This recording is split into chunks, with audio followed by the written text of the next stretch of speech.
Hello, colleagues. My name is Linda Boyer-Chu. I'm a public health nurse, and I've worked in the district for 30 plus years. I'm here to talk about how Language Line has made a real difference for me in working with our students and their families. Did you know that there are more than 70 languages spoken by our families? The most common languages are the Chinese dialects, then Spanish, but I have also used this line for Amharic, Arabic, Burmese, Cambodian, Korean, Nepali, Portuguese, Russian, Thai, Vietnamese, and probably a few others. And I am passionate about this tool because of my own experience. I came to this country at the age of 8, not knowing a word of English, and no one spoke Japanese. And my mother rarely showed up to my school because she felt embarrassed. If only we had access to something like this. As a nurse, I've used Language Line for many reasons, like helping a parent make a medical appointment.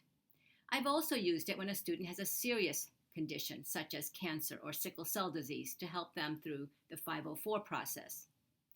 And I've also used this tool to conduct wellness checks or address attendance issues. I've even used it in home visits. With the speakerphone, it feels as though the interpreter is right there in the room.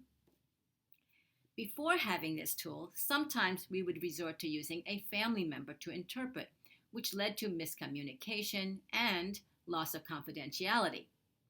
With this tool, you get professional interpreters.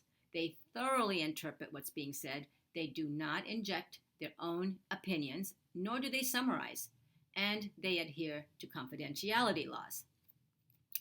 How to get started? It's easy. Just follow the instructions provided to you. Within a few minutes, the interpreter will come on the line and state their name and ID, which I jot down. After all, they're your communication partners. I introduce myself and briefly explain the context so that they have some background. At that point, either they or I call the family. Once the family picks up, the interpreter introduces themselves, and then you can proceed.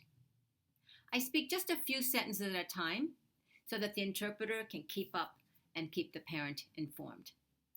Here are just a few more pointers to make your experience smoother. 1. Be prepared. Especially for more complicated calls, I jot down the main concerns, my questions, and have school forms in front of me so that they can be explained. And I like having the students schedule, grades, and attendance records in case the parents have a quick question. And that's also my cue to refer them to my colleagues, such as a teacher, school counselor, or social worker. 2. Prepare the team. If it's a team meeting, I schedule a brief prep before the call so that we're all on the same page, and we decide who leads, who takes notes, and who keeps time. 3. Listen and smile. Build in time to listen, not just talk. And I try to smile during the conversation and nod, even if it's just a phone call.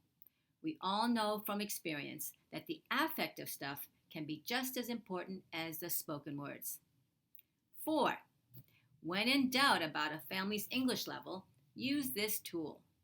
When the topic is stressful, I think it's very important that the family has an option to speak in their native language. This also helps build rapport because they know you're trying extra hard to understand their side of things. And 5, use it with students. I've used it with our newcomers and English learners, just one-to-one. Their reaction is usually spectacular. I can just feel the tension dissipate and their excitement build, being able to open up to me in their home language. Our district's goal is to provide quality education through addressing disparities. And now, finally, we have a powerful tool to eliminate the disparity of language barriers. Let's make the most of it. Thanks for listening.